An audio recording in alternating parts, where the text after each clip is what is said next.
I'm on an island in the middle of this salt flat. This island is covered in these crazy looking cactus. Very unique landscape. So much more than I expected from the salt flats. I kind of thought we'd just drive out here, look at the salt flats and whatnot, but it's so much more. Wow.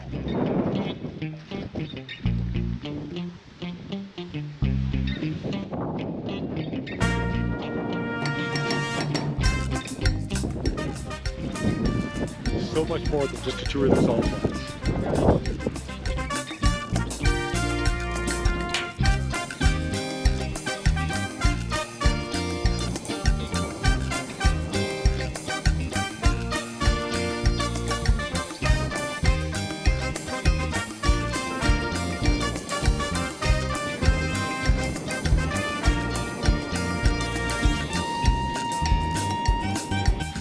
Well, things just got better. Our guide has just pulled out a bottle of wine and a few snacks, and we're going to finish off the day having a picnic on the tailgate.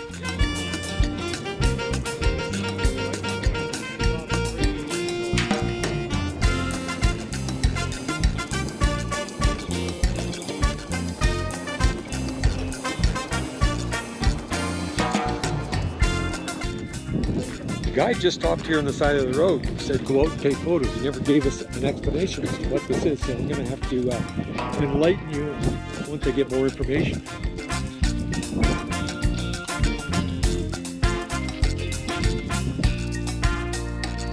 But it's a very picturesque setting. Place for a little campfire.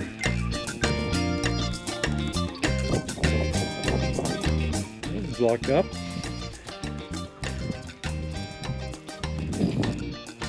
There we have it. This one, the roof is collapsed and part of the upper walls have fallen inside. This area looks like an area that they grew some something, food, quinoa, potatoes, raised their llamas. And that's the backdrop up there. As I suspected, this is an old homestead, and the houses are kept very small because it gets very cold here in the winter. Right now we're at 12,600 feet. That's the equivalent of living on the top of Mount Robson in British Columbia. So they kept the houses small so they have a small fire inside to keep it warm. These are some of the chicas on our tour having a little bit of fun. They love to get up there and pose for pictures. From this vantage point, a few steps up the side of the mountain, you can see the landscape. It looks like the grasslands of Black Dubois Kamloops. We finally arrived at the hut at this giant base, and this is what we got. Now that pool down there is under construction. Here's a bunch of construction materials here. And here is the hot tub. Now, when they were showing me pictures of the hot springs when I booked the tour, it was a beautiful lake and a nice setting. And this is what we came to. I think there's a little bit of false advertising there, but anyways, it is what it is. I'm going to try and make the best of it. Yeah, at least this one's a harp-shaped one. And after our soak in the hot tub, we will have lunch and probably head back. Well, from this angle, it looks a little bit better. We'll just pretend it's like Radium Hot Springs and have a great day. There's a hot springs in behind that brick wall, and the spring is coming into this water here, to this hole, and filling up this tub. So this tub is the hot tub. This one over here is a little bit cooler. I can stay in this one a little bit longer. And as long as I stay about this level, the scenery in the background looks pretty awesome.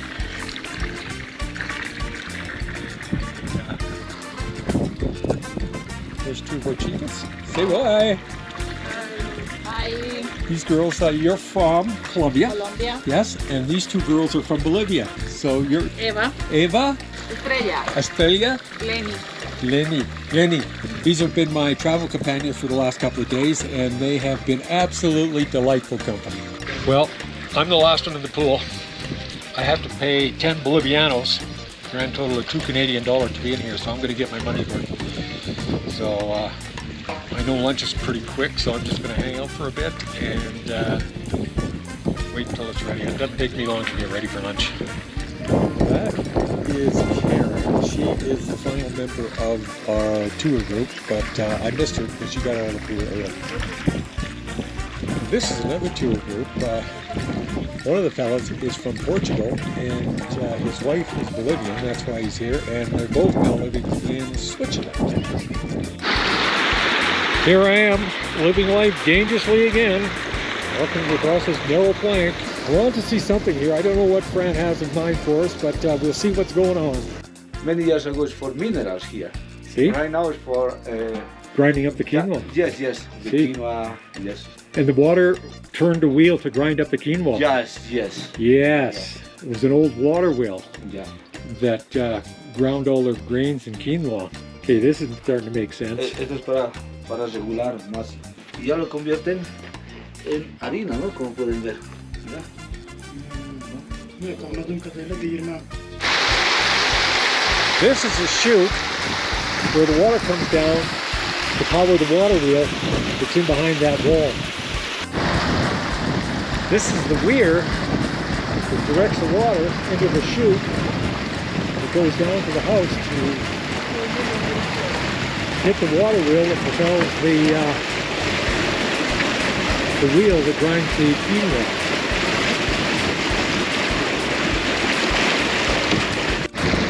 The water comes from the mountain up there, and they built this aqueduct to divert the water to here, so it comes down here, and then they divert it to go into the mill house, into the water wheel that grinds their grains. I know that was kind of backwards, but that's where we started, is at the other end, so here we go. I'll just follow the water down here. Now, if they don't want the water to go into the mill house, then we can pull out that weir and let the water run straight through. And then it goes all the way down here. So Fran has diverted the water to come down the chute, and now he's got the grinding wheel working. This is fabulous. Look at that. If we have some grain, we can put it in the chute and grind it. Right down there is the wheel that water spins. Now right now there's not enough water coming through it, so Fran will have to shut the gate. But when he opened the gate, more water was coming in. That wheel is spinning, and that's what's from that big rock grinder above there. A whole herd of sexy llamas. We've seen thousands of these today. It's been fabulous. So after Fran has taken us to a wonderful hot springs and a tour of the grinding mill, he is taking us on a 4x4 tour of the mountains for the afternoon.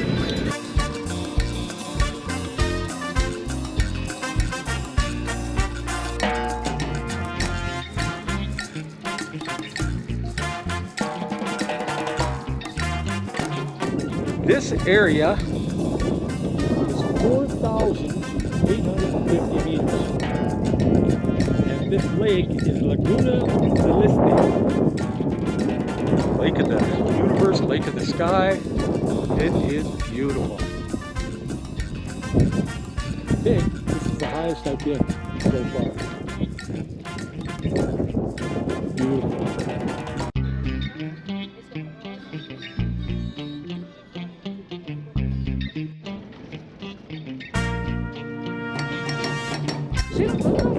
Fran has just informed me the reason that the lake is green is because it has arsenic in it, and none of the wildlife around here come and drink out of it. I guess they've learned that they would die if they do.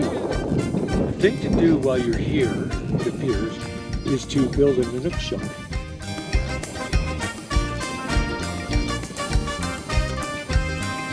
Way out in the middle of nowhere is this little town called Tubave. It's a rustic little town. We just, the road actually goes right across the soccer field, and the soccer field does not have any grass, but this is the little square, and this is Eva, the spark plug of the group, gets everybody going. And now, just checking out there, Main Square, as all these little Latin American towns have, is a central square where everybody can gather. It's actually not the prettiest one because we're up about 14,000 feet. Not much grows up here, so. But the reason we stopped is to see this old church. He explained it in Spanish, but I didn't get too much of it. It's important to these people. So things in Bolivia are a little more rustic. Colombia and Ecuador were a step above Peru, and Peru is a step above Bolivia. Bolivia is the poorest country in South America. This is the last stop of the tour. That's Uyuni down there. The town of Uyuni, right in there. And over here are the salt flats. So this is our final view of the salt flats. This is wrapping up my visit to Uyuni, and I'll be heading on to Brazil tomorrow.